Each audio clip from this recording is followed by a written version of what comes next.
संसद का मानसून सत्र शुरू होने से पहले ही गतिरोध के संकेत, यह क्या कह रही कांग्रेस। नमस्कार, आप देख रहे हैं समाचार केसरी और मैं हूं आपके साथ ज्योतिका।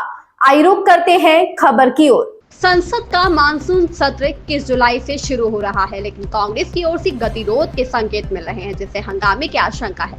जयराम रमेश ने सरकार पर अचानक बिल पेश करने का आरोप लगाया है, जिससे विपक्ष नाराज है।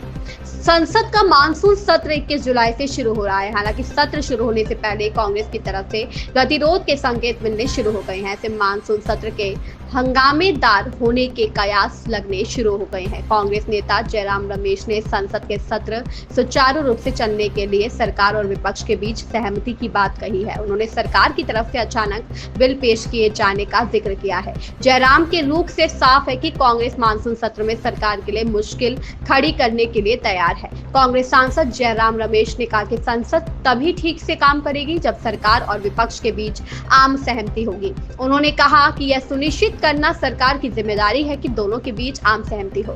दुर्भाग्य से पिछले 11 वर्षों में विधेयक अचानक पेश किए गए हैं और बिना किसी चर्चा के तुरंत पारित करने के लिए कहा गया है। यह लोकतंत्र के लिए अच्छा नहीं है। जयराम रमेश ने नरसिम्हा राव, राजीव गांधी से लेकर अटल बिहारी वाजपेयी का जिक्र किया। उन्होंने कहा कि जब नरसिम्हा जी प्रधानमंत्री थे, राजीव जी प्रधानमंत्री थे, मैंने खुद देखा है जब मनमोहन जी प्रधानमंत्री थे, अटल बिहारी जी प्रधानमंत्री थे, पहला प्रयास सरकार की तरफ से किया जाता है। उन्होंने कहा कि अफसोस की बात है कि पिछले 11 साल में जिस तरह से पार्लियामेंट में बुलडोजर चलाया गया, अचानक बिल लाए जाते हैं, कहा जाता है अभी पास करो, बिना किसी विश्लेषण के, बिना किसी अध्ययन के, और बातचीत भी नहीं होती। इससे पहले कांग्रेस ने मंगलवार को फैसला किया कि 21 जुलाई से आरंभ हो रहे संसद के मानसून सत्र के दौरान वे पहलगाम हमले के आतंकियों के बारे में अब तक पता नहीं चलने, ऑपरेशन सिंदूर को रोके जाने और बिहार में जारी मतदाता सूची के विशेष गहन पुनरीक्षण अभियान तथा कुछ अन्य मुद्दों को प्रमुखता से उठाएगी। मुख्य विपक्षी दल ने मानसून सत्र के दौरान जम्मू कश्मीर का पूर्ण राज्य का दर्जा बहाल करने की मांग की।